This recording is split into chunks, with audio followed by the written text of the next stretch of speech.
Today's episode of Inside Gaming is brought to you by Stamps.com. You can get a 4-week free trial plus free postage and digital scale without any long-term commitment. Use offer code INSIDE at Stamps.com. Thank you. Hey everybody, welcome back to Inside Gaming Daily for Monday. Let's clap a little bit. Started another glorious week. Definitely well rested and was not at all plagued by horrible dreams last night about another turn on the corporate wheel. Speaking of corporate wheels, let's talk about the Epic Games Store, the Monday morning of video games. Oh, roasted. That one's for the Garfield fans out there. Nice. And for you gamers, we're not like all the other gamers. We're cool. But still gamers. Yeah, still gamers, so not like too cool. Yeah, it's the new storefront that nobody asked for, but it's quickly become a force in PC gaming. Debuted in December of 2018, which means it's now a little over a year old. Oh, happy birthday, Chinese spyware. Oh, happy birthday. I got you a present. It's all my personal information and a video of me jerking it to weird hentai.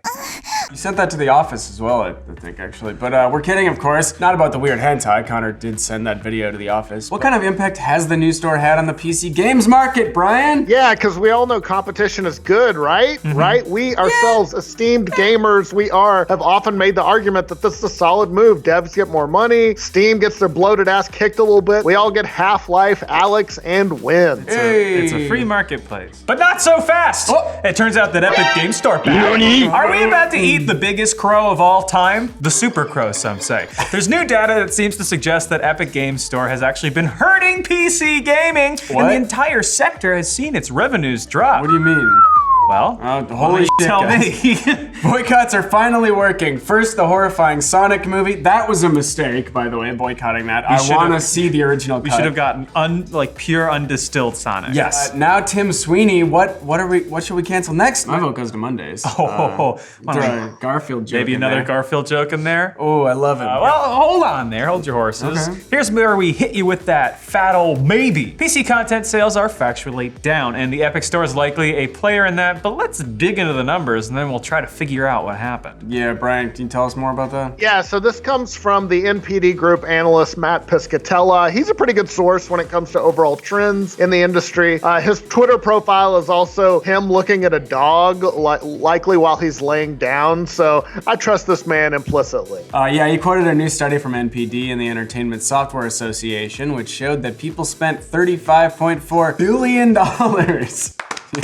on video games in the US last year, which was a 2% increase. Okay, well that's good, right? Yeah. Everybody's making money, Seems right. we're all happy together and covered in Cheeto dust. Yeah. Together as a gamer caucus. Well, love not Cheetos. for PC gaming. Oh no. Piscatella later tweeted that consumer spending on PC has actually declined. And why was that? Well, Piscatella himself seemed to blame the, quote, great PC distribution platform wars of 2019. Must have missed those. Yeah, he wrote, priorities of enhancing consumer experience and choice and minimizing confusion were all de-emphasized in 2019, contributing to lower overall consumer spend on PC content. That's just pillow talk between him and his dog. Brian, my head hurts. Can you translate it for us? I don't know how to speak game analyst. All right, here's my best guess.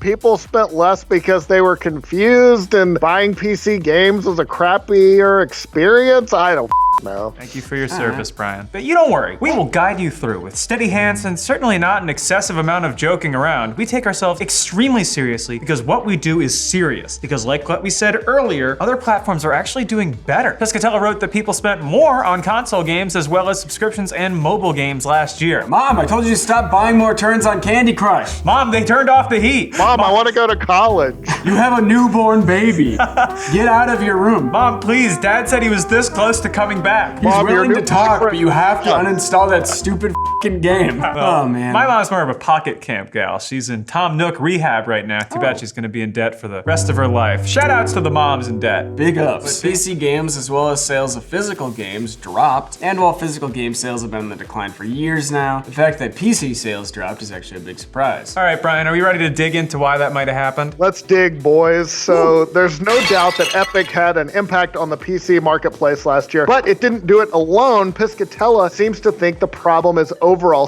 saturation, meaning there's just a lot of storefronts now, aka ways to get your PC games, which also means they're competing with each other. So people might be getting better deals on games because there's all these fucking stores around. Yeah, someone asked Piscatella if these numbers mean that Epic is bad for the market. And what did he say? He said no. Oh. Yeah, he added that data suggests to me that all the movement with distribution platforms contributed to that, as did a number of other factors. I wouldn't point to a single platform, PC was a rocky market in 19 with quite a bit of disruption. He's like the most bland Magic 8-Ball imaginable. I know, yeah. Will I find success in my future? Well, all signs point to a possible uptick in success, but only if we really consider the factors that have contributed to the previous downfall. That makes sense. If you take this argument away from Epic Games Store or Steam entirely, you might not be inclined to buy a PC game at full price if, for example, you can get it later on Game Pass, which has really beefed up its PC offerings. And there's things like Humble Bundle, which can net you a whole bunch of games on the cheap, even though that's been around for quite some time. Yeah, there's no doubt though that the Epic Games Store, or EGS, was the biggest disruption last year in PC gaming. RIP disruption guy. We've seen a lot of threats of boycotts because of Epic's practice of locking big name games into exclusive deals, and gamers don't have any other recourse usually. You're forgetting review bombing, excuse me, and death threats. Oh yeah, Sorry, of right, course, right. yeah. The death threats are actually kind of a big part of the gamer toolbox. The incensed gamer. Some PC gamers have been annoyed at being forced to use a new storefront, and they point to things like its massive lack of features compared to Steam. In the case of one game, this all blew up spectacularly. We'll get to that fun fucking mess in a moment because you guys, we have an ad. This episode of Inside Gaming is brought to you by Stamps.com. Postage rates have gone up again. Can you believe it? Thankfully, Stamps.com eases the pain with big discounts off post office retail rates.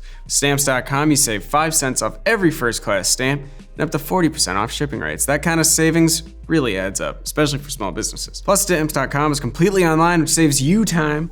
No more inconvenient trips to the post office. Stamps.com brings all the services of the U.S. Postal Service right to your computer, whether you're a small office sending invoices, an online seller shipping out products, or even a warehouse sending thousands of packages a day. Stamps.com can handle it all with ease. Stamps.com not only saves you time, it saves you money too. With Stamps.com, you get discounted postage rates that you can't even get at the post office. Not to mention it's a fraction of the cost of those expensive postage meters. There's no equipment to lease, no long-term commitments. Right now our viewers can get a special offer that includes a 4-week trial plus free postage and a digital scale without any long-term commitment. Just go to Stamps.com, click on the microphone at the top of the homepage and type in INSIDE. That's Stamps.com, enter INSIDE. Thank you, Stamps.com. So back to some fun Epic Games Store controversies with Shenmue 3. Backers of the game had been told it would come out on Steam. But then as the release date got closer, developer EaseNet announced that it would be an Epic Games Store exclusive instead. Oh no! Gamers rise. I'm calling SWAT now. Hello? Get Shenmue. Hello, it's me, a gamer. Yes, from the most oppressed group. This case was particularly bad because, don't swap people. This case was particularly bad because it was a Kickstarter-backed game, so people who had given money with the promise of Steam keys were rightfully pissed at the sudden switch. Some fans demanded refunds, the developer refused, and finally, Epic CEO Tim Sweeney later said Epic would cover the cost of refunds. He also said that this wouldn't happen again in the future, and they would find better ways to communicate refund policies early on, which, yeah, that didn't go over super great. But it's not just Shenmue 3, right, Brian? No, we've also seen fans, you won't believe this, pissed off about a number of games. When Metro Exodus went exclusive to Epic, same with the Division 2. Oh, and Ooblets was a complete nightmare. God, yeah. Don't harass people or call them racial slurs. We're not asking too much here. I don't know. It says gamers we're talking about. So it makes sense that if all these fans didn't buy games that they otherwise intended to, that PC sales would drop. Still though, other devs have seen their sales do fine, even if the game was on Epic only. Some gamers vowed to boycott Borderlands 3, but it didn't seem to do anything, at least according to the developer. I mean, they're probably just big enough that people are gonna play it regardless. Yeah. They're gonna be mad, but they're still gonna play it. When the game launched in September, Gearbox CEO Randy Pitchford triumphantly tweeted that the launch day peak concurrent players of Borderlands 3 was about twice as high as the all-time peak of Borderlands 2. Way to go, Randy! You can now peacefully retire to your magician-themed sex dungeon. I know you have one. Do not try to lie to us. Maybe it's a sex-themed magician dungeon. It could really go either way. I hope he invites you to his sex dungeon now. And as a gamer, you have to accept. That's part of the interview process at Gearbox. The last thing you see before you die is a middle-aged man asking you to pick a card. So the implication in that particular case is that the boycotts just never materialized, or it was just an extremely vocal minority that had no actual effect on anything. A great tagline for the internet in general. Meanwhile, Epic says it is pleased as punch about its new store. Ooh, I'm so happy with my new store. Thank you, Daddy, for the new storefront. I adore my new store. Tell me, have you ever met a man with a store? A new one at that. Yeah, a few weeks ago, Epic Games Store GM Steve Allison told Game Daily that they're ahead of expectations when it comes to account growth and revenue. Ooh. business things. Yeah. He also said, can you get me a new last name? Got him. Yeah. After just over a year of operation, the store has 108 million PC customers and $680 million in revenue. That's a lot of millions. Yeah, that's a lot of millions. Gotta give it up for the cash, for the moolah. They also said they're not gonna change their policy of signing exclusives and will have tons coming out this year, right, Brian? Ooh. Yeah, Steve Allison said, yeah, who's got a girl's name now? He said exclusives make up 90% of all new releases on the store. And he said they have driven the majority of revenue so far. So basically, yeah, they're making us a lot of money. We're gonna keep doing it. Yeah, I mean, of course. And it's worth pointing out that Sweeney has said that the new store would make the industry a better place because devs got a better cut of their game's revenues, while fans would get more choices. More choices do lead to lower prices usually. So again, maybe that's why we saw less spending in PC gaming last year, because the games were cheaper. Meanwhile, the gaming industry in the US seems like it cooled off overall last year. Yeah, if you look at 2018 compared to 2017, still growing in double digits, not a paltry 2% like it did last year. We dug up the ESA's report from last year and it showed that software spending in 2018 jumped by 18% compared to the year before. So the industry definitely seemed to slow down a bit in 2019. Yeah, that could be because we're late in the console generation and people are saving their pennies for the next generation of hardware. I don't know, but when it comes to PC, it'll be interesting to see if sales rebound next year or if more storefronts will drive the prices of games down. So, dear gamers, what did we learn today? Gather round. Come now. Come to my friends, sermon. Romans. Gamerman. Brian, thought? What, Yeah, Brian, what did we you're learn? a gamer. What did you learn? We learned that, I don't know, Mondays suck and exclusives are bad. And we all love lasagna, right? Hell yeah, baby. And we hate Jim Davis. And our owner, John, cannot get a date. He's just going to continue to buy cats and dogs until they one day eat his lifeless corpse. Thanks for joining us. Epic bad, Steam good? Sure, yeah, I don't know. whatever. That'll get us likes. Like me, senpai. Yeah, have a good Monday. Happy Monday, everybody. Buy stamps, guys. Welcome to Inside Gaming. I'm Brian. It's the weekend roundup. We did it. We're here. All right, so let's talk about the Epic Game Store, guys, the one that you all know and love. It's been around for a little more than a year now. So how's it doing? Has all the controversy been worth it? Well, guys, I got some bad news.